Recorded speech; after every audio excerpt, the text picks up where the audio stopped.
आज Doubtnut app download करें। Doubtnut पर अपने सभी गणित, रसायन विज्ञान, भौतिक विज्ञान और जीव विज्ञान के डाउट्स का करो सफाया। बस प्रश्न की फोटो खींचो, एक ही प्रश्न को क्रॉप करो और तुरंत वीडियो सोल्यूशन पाओ। अभी डाउनलोड करें। हेलो दोस्तों, हमारे सामने सवाल है जो हमसे कह रहे हैं, एक समबाहु त्रिभुज ABC की भुजा BC पर एक बिंदु D इस प्रकार है कि BD बराबर 1/3 BC है। तो हमें सिद्ध करना है 9 AD का वर्ग बराबर 7 AB का वर्ग। तो यहाँ पे देखेंगे, यहाँ पे जो सवाल कुछ महत्वपूर्ण बिंदु हैं उनको मैंने पहले से लिख के रखा हुआ है ताकि ज़्यादा समय बर्बाद ना हो। तो यहाँ पे जो पहला महत्वपूर्ण बिंदु वह है कि त्रिभुज ABC एक समबाहु त्रिभुज है, यानी इसकी तीनों भुजाएं आपस में बराबर है, इसको समबाहु त्रिभुज बोलते हैं। दूसरा बिंदु है कि BD बराबर 1/3 BC है। तो चित्र से समझेंगे, यहाँ पे BD जो हमारा दिया हुआ है, ये हमारा BD, इसका जो मान है ये 1/3 BC के बराबर है। इसका मतलब ये इसका 1/3 है। तो ये हमें समझ में आ गया। अब यहाँ पे हमने कुछ रचना करी है। रचना हमने क्या करी, हमने BC के मध्य बिंदु Q हमने माना। ये जो Q है ये हमारा BC का मध्य बिंदु। इसका मतलब क्या हुआ, जो ये हमारा BQ होगा ये हमारा QC के बराबर होगा। और दूसरी रचना हमने क्या करी, हमने यहाँ पे AQ को मिला दिया, यानी Q बिंदु से A शीर्ष को मिला दिया। अब हमें सिद्ध क्या करना है, सिद्ध हमको करना है 9 AD का वर्ग बराबर 7 AB का वर्ग, इनको सिद्ध करना है। तो यहाँ पर हल करेंगे तो क्योंकि त्रिभुज ABC हमारा समबाहु त्रिभुज है, तो यहाँ पर Q जो मध्य बिंदु है हमारा Q, यानी कि AQ, ये हमारा लंब होगा BC के। क्यों, ये चीज हमको समझनी पड़ेगी। क्यों, क्योंकि जो हमारा Q है ये हमारा मध्य बिंदु है। जब ये हमारा मध्य बिंदु है तो इसका मतलब ये एक समबाहु त्रिभुज है। तो समबाहु त्रिभुज में A शीर्ष से हम BC के मध्य बिंदु को मिलाएंगे तो वह उस पर लंब आता है। तो यहाँ पे इस कारण से ये हमारा लंब हो जाएगा। तो अब यहाँ पे जो त्रिभुज है हमारा AQB त्रिभुज, यहाँ पे लिख देता हूं मैं, त्रिभुज AQB तथा त्रिभुज यहाँ पे ADQ, ये दोनों ही हमारे समकोण त्रिभुज बन जाएंगे। समकोण त्रिभुज है ADQ, यहाँ पे देख लेते हैं। तो ADQ हमारा क्या है, ये हमारा समकोण त्रिभुज है, ये समकोण। और इसी प्रकार ABQ भी हमारा समकोण त्रिभुज है। तो यहाँ पे हम क्या करेंगे, यहाँ पे हम लगाएंगे पाइथागोरस प्रमेय। यहाँ पे लिख देते हैं पाइथागोरस प्रमेय क्या कहती है, पाइथागोरस प्रमेय। तो पाइथागोरस प्रमेय हमारी क्या कहती है, पाइथागोरस प्रमेय कहती है कि यदि हमारा कोई एक समकोण त्रिभुज है तो कर्ण का वर्ग बराबर होता है उसकी उस त्रिभुज के लंब के वर्ग धन आधार के वर्ग के। ये हमारा पाइथागोरस प्रमेय हमसे कहती है। यहाँ पे हमारे सामने दो हैं, पहला है त्रिभुज AQD। यहाँ पे पहला त्रिभुज AQB। सवाल में जाएंगे, त्रिभुज AQB हमने लिया, AQB। यहाँ पे लंब क्या है हमारा, लंब हमारा AB है, AQ हमारा लंब हो जाएगा, BQ हमारा आधार हो जाएगा, AB हमारा कर्ण है। तो यहाँ की मान रखेंगे तो AB हमारा कर्ण है बराबर AQ हमारा लंब धन BQ हमारा आधार। अब क्योंकि Q जो है वह हमारा BC का मध्य बिंदु है, क्योंकि Q BC का मध्य बिंदु है, BC का मध्य बिंदु है। तो क्योंकि Q हमारा BC का मध्य बिंदु है, इसका मतलब क्या हुआ, जो हमारा BQ होगा ये हमारा BC/2 हो जाएगा। क्यों, क्योंकि Q हमारा मध्य बिंदु है। तो इस मान को हम इस समीकरण में रख सकते हैं। यहाँ पे मान रख देंगे तो AB का वर्ग बराबर AQ का वर्ग धन BC/2 के वर्ग के बराबर होगा। तो इस प्रकार से ये हमारा लग जाएगा।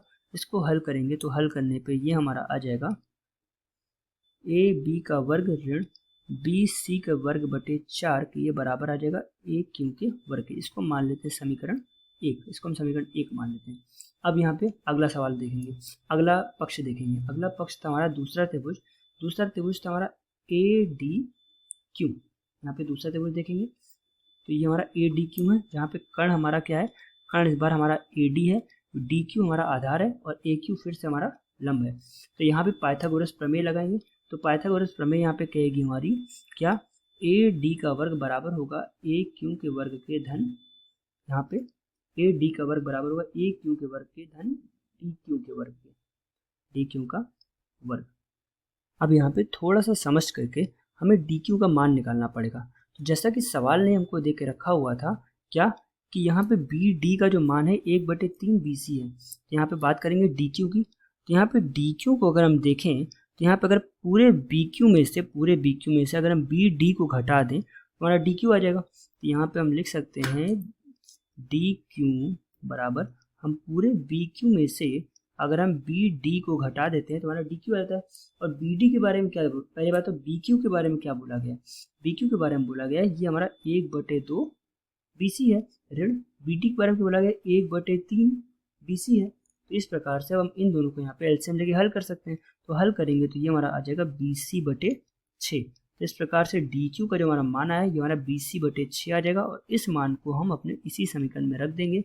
मान रख देते हैं यहाँ पे, तो मान रखेंगे तो आएगा AD का वर्ग बराबर AQ का वर्ग धन यहाँ पे DQ की जगह पे हम रख सकते हैं BC/6 के वर्ग के।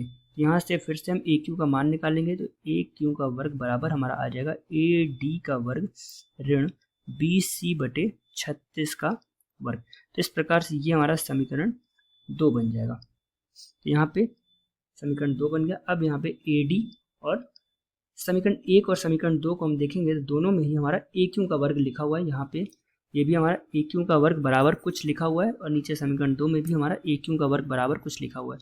तो लिख सकते हैं समीकरण 1 व समीकरण 2 से, समीकरण 1 व 2 से दोनों ही जगह हमारा AQ है, यानी कि इक्वल टू के दूसरे पक्ष की जो चीज़ है वो हमें बराबर हो जाएगी। तो यहाँ पे बराबर कर देंगे तो आएगा हमारा AD का वर्ग ऋण BC के वर्ग बटे 36, ये बराबर आएगा हमारे दूसरा जो हमारा समीकरण था क्या, AB का वर्ग ऋण BC का वर्ग, AB का वर्ग ऋण BC का वर्ग बटे 4। अब हम यहाँ पे AD को एक तरफ बाकी सही पक्षों को दूसरी तरफ भेज देंगे। तो AD को एक तरफ रखेंगे, बाकी सही पक्षों को BC का वर्ग बटे 36 धन AB ऋण BC का वर्ग बटे 4। अब यहाँ पे हम जानते हैं समबाहु त्रिभुज है तो AB बराबर BC होगा। यहाँ पे AB बराबर BC होगा क्योंकि वह समबाहु त्रिभुज है, यानी कि यहाँ पे हम BC की जगह पे हर जगह पे AB को ही लिख सकते हैं। यहाँ पे AB का वर्ग होगा, यहाँ पे लिख सकते हैं BC का वर्ग बटे 36, यहाँ पे AB ही लिख देते हैं हर जगह पे। यहाँ पे हम लिख सकते हैं AB का वर्ग बटे 36 धन AB का वर्ग ऋण AB का वर्ग बटे 4। एलसीएम ले लेंगे तो एलसीएम हमारा 36 आएगा, यानी कि यहाँ पे हमारा 36 एलसीएम आ गया, बन जाएगा AB का वर्ग धन 36 AB का वर्ग ऋण यहाँ पे 9 AB का वर्ग है, ये बराबर आ जाएगा AD के वर्ग के। इसको हल करेंगे तो यानी कि यहाँ से 36 में से 9 जाएगा तो 27 और 27 और 1 यहाँ पे 28 AB का वर्ग, 28 AB का वर्ग 36 को दूसरी तरफ भेज देंगे तो यहाँ पे 36 AD के वर्ग के। अब यहाँ पे हम देख रहे हैं हमारा किससे कट रहा है, हमारा 4 से कट रहा है, यानी कि 9 AD का वर्ग बराबर 7 AB के वर्ग। और यही हमको क्या करना था, यही हमको सिद्ध करना था।